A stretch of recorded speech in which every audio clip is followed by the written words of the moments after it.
I really like this mantra. At Amplify Latinx, the mantra is simple. We lift as we climb, and we invite you to do the same. In that spirit, it is my pleasure to introduce you to my friend and ALX Business Summit's opening speaker, Representative Carlos Gonzalez. In 2004, Carlos Gonzalez was the founder of the Massachusetts Latino Chamber of Commerce, where he serves as president and CEO. During the last 10 years, MALCC has assisted 2,000 members start or grow their business.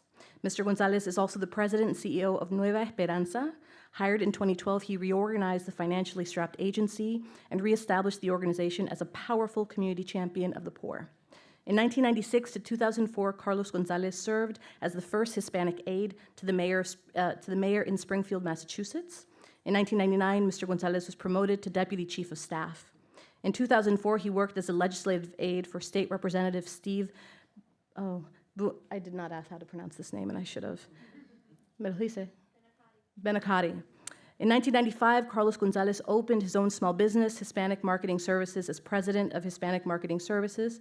He published a bilingual newspaper, produced and directed a daily Spanish language music and news television program for ETN, Ethnic Television Network. In 1993, Carlos was contracted as general manager to build and manage WSPR 1270 AM Spanish radio station. In 1994, WSPR 1270 became the #1 Spanish language radio station in Western Massachusetts. Carlos Gonzalez was nominated by Billboard magazine and Radio Música as one of the top 5 best programming directors in the small Spanish language radio station category. Prior to 1993, Carlos was a social worker for the Massachusetts Department of Social Services. He is married and a father of 5 children.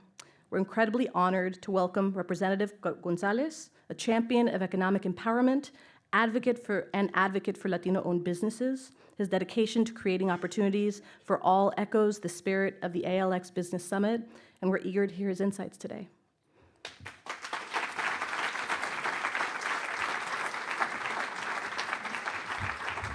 Muchas gracias. Un placer estar aquí presente en el día de hoy. Amplify, thank you very much for the nice introduction. Brings you back to the memories of things you did in the past. Some of you may know me as Carlos Microbusiness Gonzalez. And that's what I'm here to talk about, microbusinesses, because I want to emphasize the crucial role that microbusinesses play in the hearts and soul of urban communities and rural areas. The mom and pop shops are the backbone of our downtown economy, driving innovation, creating jobs, and fostering a sense of comunidad. Who are the micro-businesses? Web developers, app developers, IT specialists, auto mechanics, hair salon, barbershops, restaurant, food trucks, cleaning company, business coaches, marketing specialists, social media experts, speech writers, photographers, fashion designers, interior designers, plumbers, roofers, electricians, handy men and women, personal assistants, and authors, as you mentioned. And so many more that combine employ more people than corporate America, the micro-business community. The reasons I got involved in politics was out of frustration of seeing government do the same thing under different titles and reaching the same result. And that result has never been us. To change the long-standing government public policies year after years, that have not been impactful to communities of colors, and many those in this room here today. The mom and shops, the immigrant and women-owned businesses.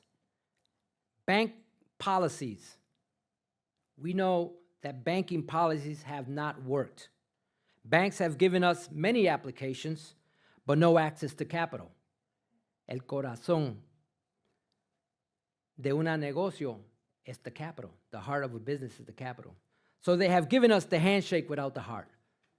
La mano sin el corazón. In Massachusetts, an astounding great number of businesses have fewer than 10 employees. These micro-businesses are not only abundant, but also vital contributors to the local economies, particularly in communities of color, and nationally, approximately 80% of minority-owned businesses fall into the micro-business category, employing fewer than 10 individuals. Recognizing the significance of these micro businesses, we have submitted legislation to establish a statewide office separate from the small business office, dedicated to supporting and nurturing micro businesses' growth. The specialized office will provide tailored resources, guidance, and assistance to micro businesses, ensuring their success and sustainability.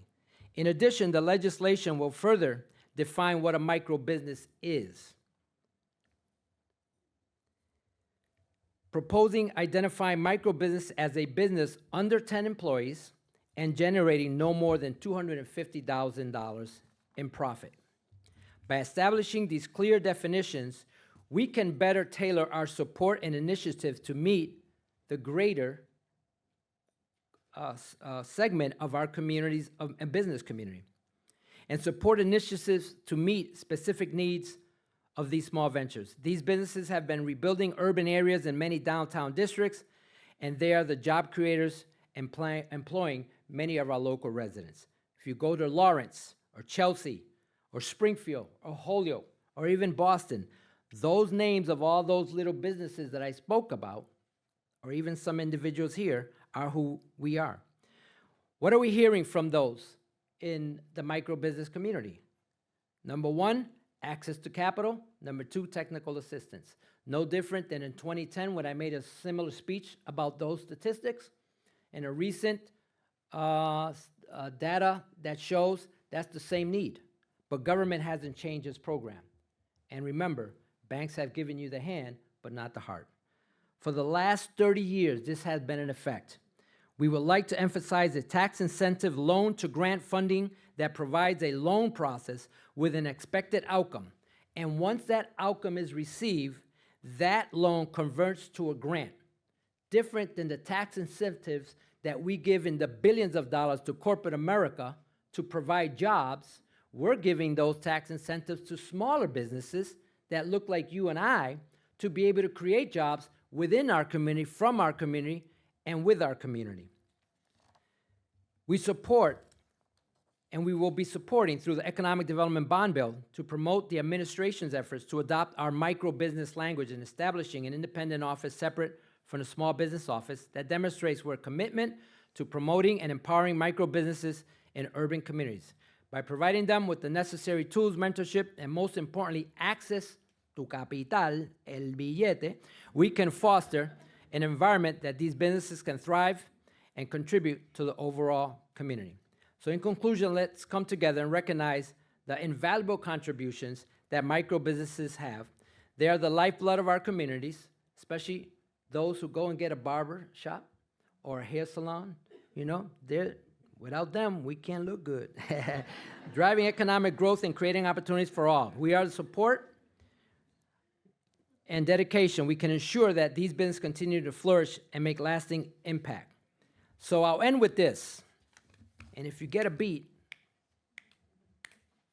I'm spitting rhymes about micro business. Listen, flipping profits, making moves, no intermission. Boutique styles, we staying efficient. Innovative minds, we bring the vision.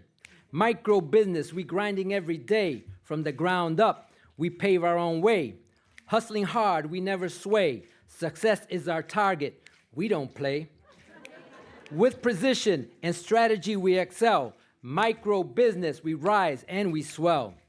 So remember the name, micro business reigns. We're breaking boundaries, nothing remains. We're making waves, leaving our stains. Micro business, we're here to stay. No change. Thank you. Thank you very much.